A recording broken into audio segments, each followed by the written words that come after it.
Hey guys, I'm back. This time we're going to be talking about do you agree essay topics.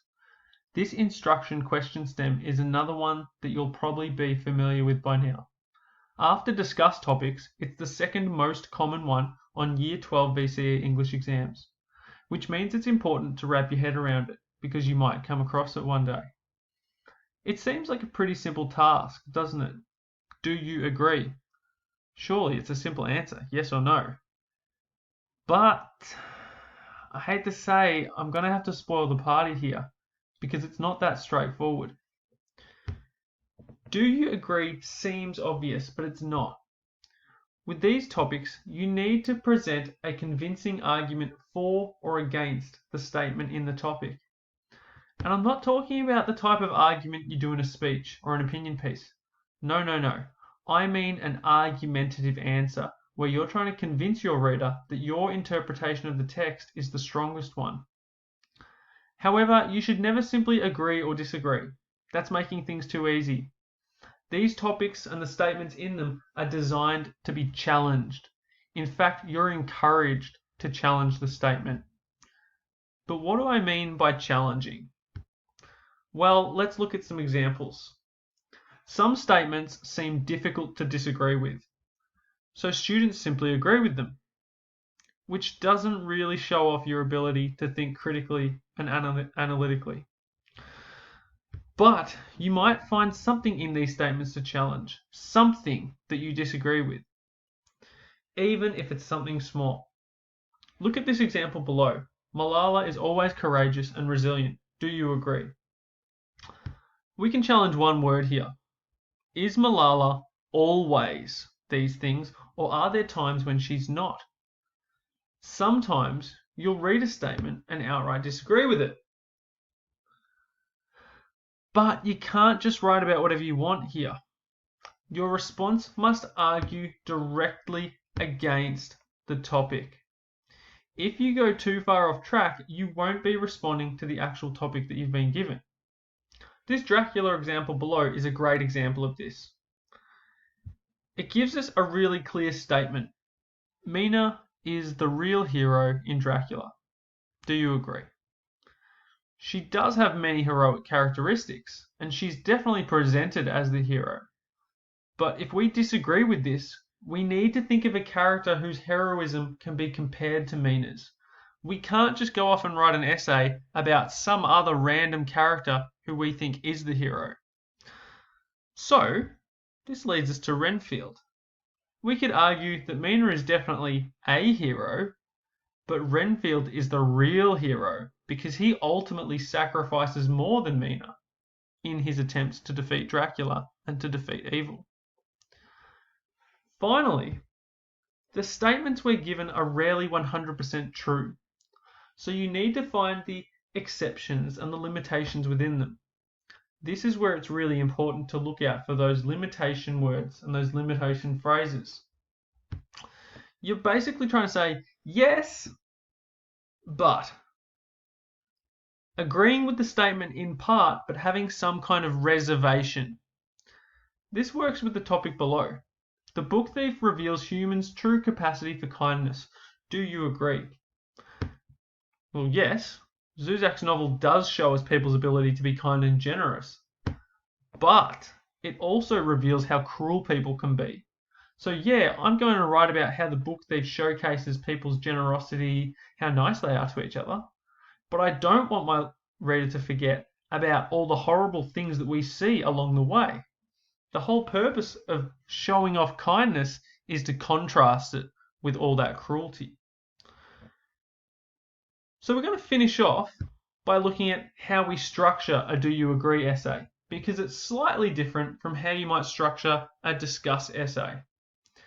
Again, we're using a pretty basic 5-paragraph structure for this one.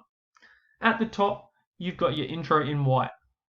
Then you have 3 body paragraphs in the middle, the red and blue ones, and finally we have a conclusion in purple at the end.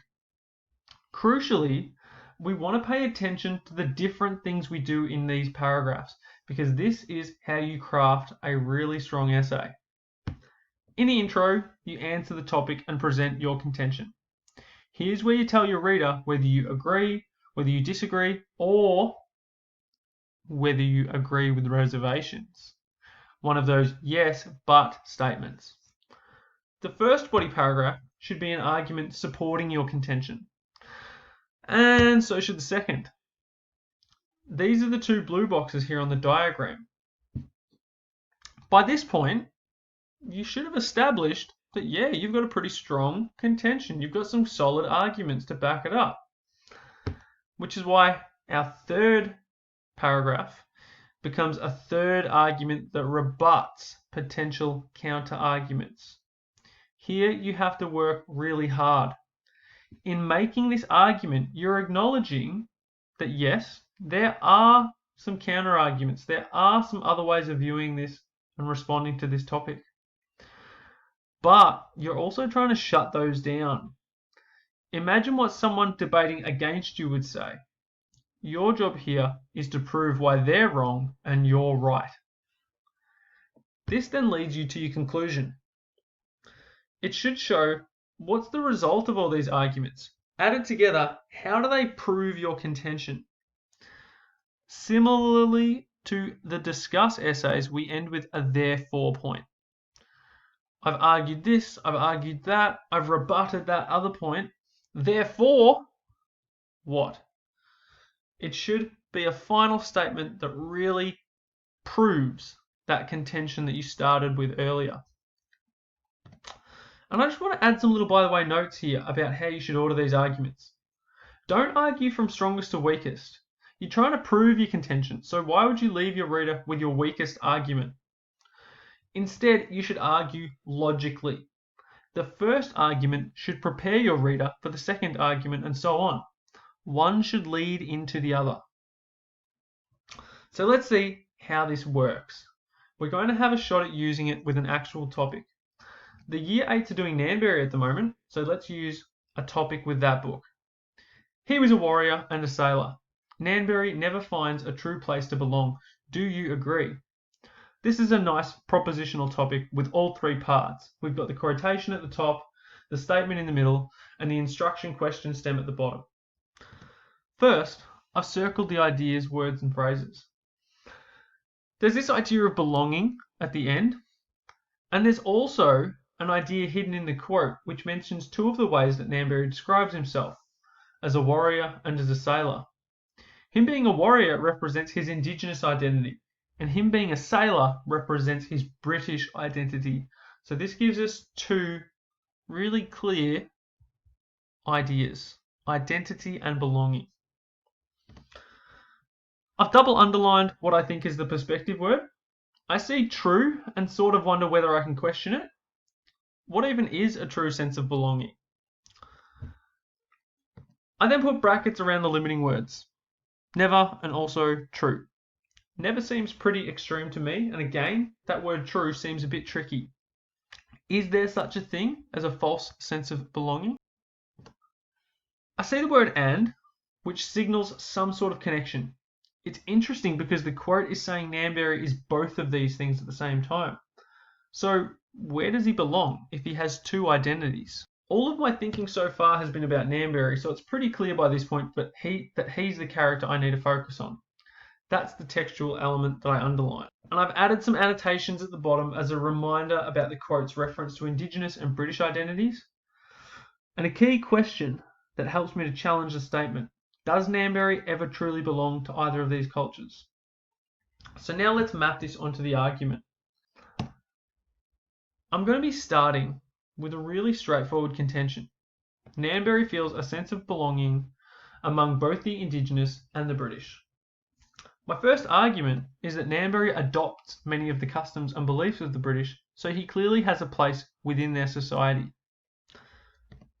And while keeping these connections, Nanberry reconnects with his Indigenous heritage. So far, I have two solid arguments that relate directly to the quotation and directly to the topic. But in my third argument, I want to rebut any counter-arguments. And I expect a reader might look at my argument and think, wait a minute, how can Nanberry belong in these societies if neither of them fully accept him? He's treated as an outsider by both groups of people. So I want to rebut this counter-argument. In response, I write this in the red paragraph. There are some British and Indigenous characters who never fully accept Nanberry into their culture, but this does not matter because Nanberry's sense of belonging is about his experience, not anyone else's. I finish off with a conclusion that ties these arguments together. Nanberry's desire to maintain his British connections, while he struggles to reconnect with his Indigenous culture at the same time, prove that Nanberry finds a true place of belonging in between these groups. Now that I have my main arguments fleshed out, I can go away and find some strong evidence to support it all even further, and make that convincing argument even more convincing. So let's recap really quickly before we finish up. With Do You Agree topics, you need to keep 3 things in mind. Make sure you challenge statements. Don't just agree with them. Have some reservations. Say yes, but. If you do disagree, argue directly against the topic. Don't go off track. And lastly, make sure you prove your contention and rebut any counter arguments. This is an argument after all. Do You Agree topics are all about proving that your contention is the strongest. And to do that, you can't just agree or disagree. You have to do a little bit more.